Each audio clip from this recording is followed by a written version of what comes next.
సెక్రటరియట్‌లోనే thriller cinema అట. మంత్రికి తెలియకుండా సినిమా టికెట్ రేట్లు పెంచుతున్నదెవరట? సినిమాటోగ్రఫీ మంత్రి కోమటిరెడ్డిని చూస్తే జాలేస్తుందట.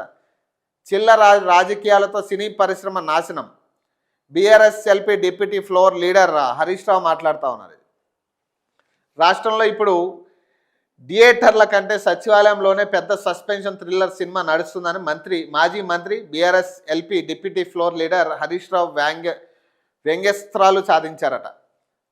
ఓవైపు టికెట్ ధరలు పెంచుతూ జీవో బయటికి వస్తున్నదని, మరోవైపు ఆ శాఖకు బాధ్యత వహించాల్సిన సినిమాటోగ్రఫీ మంత్రి తనకు తెలియదని, తన దగ్గరికి ఫైల్ రాలేదని నిస్సహనంగా చేతులెత్తేశారని ఆదివారం ఎక్స్ వేదికగా పేర్కొన్నారట. సినిమాటోగ్రఫీ మంత్రి కోమటిరెడ్డి వెంకటరెడ్డి పరిస్థితి చూస్తే జాలేస్తుందని పేర్కొన్నారు. శాఖ ఒకరిది, పెత్తనం మరొకరిది, జీవో ఇచ్చేది ఇంకొకరు అన్నట్లు పరిస్థితి మారిందని తెలిపారు. రేవంత్ రెడ్డి నడుపుతున్నది సర్కారా లేదా సర్కస్ కంపెనీ అని నిలదీశారట. టిక్కెట్ల ధర పెంపు విషయంలో హైకోర్టు మొట్టికాయలు వేసినా ఈ ప్రభుత్వ తీరు మారకపోవడం శోచనీయమని పేర్కొన్నారట.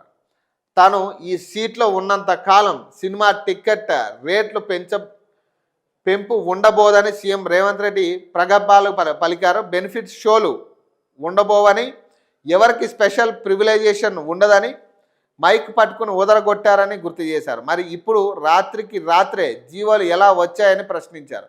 ఇప్పటికే 3 సినిమాలకు అడ్డగోలుగా రేట్లు పెంచుతూ జీవోలు ఇచ్చారని, మరో సినిమాకు కూడా జీవో ఇవ్వడానికి సిద్ధమయ్యారని ఆరోపించారట.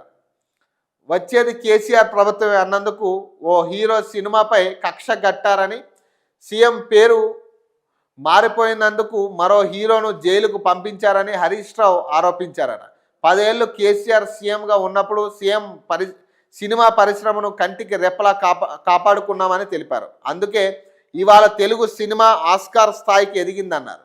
అహంకారం, పిచ్చి చేష్టలు, చిల్లర రాజకీయాలతో పరిశ్రమను నాశనం చేస్తున్నారని ఆగ్రహం వ్యక్తం చేశారు. సినిమా వారిని కూడా రాజకీయాలకు వాడుకోవడం సిగ్గుచేటన్నారు. సినిమా టికెట్ల రేటును శాసిస్తున్న ఆ కనిపించని శక్తి ఎవరు, ఎన్ని కోట్లు వసూలు చేస్తున్నారో త్వరలోనే బయట పెడతామని హెచ్చరించారట. ఈ సినిమా రేట్ల కమిషన్ల దందాపై గవర్నర్ దృష్టి సారించాలని, దీనిపై సమగ్ర విచారణ జరిపించాలని డిమాండ్ చేశారట.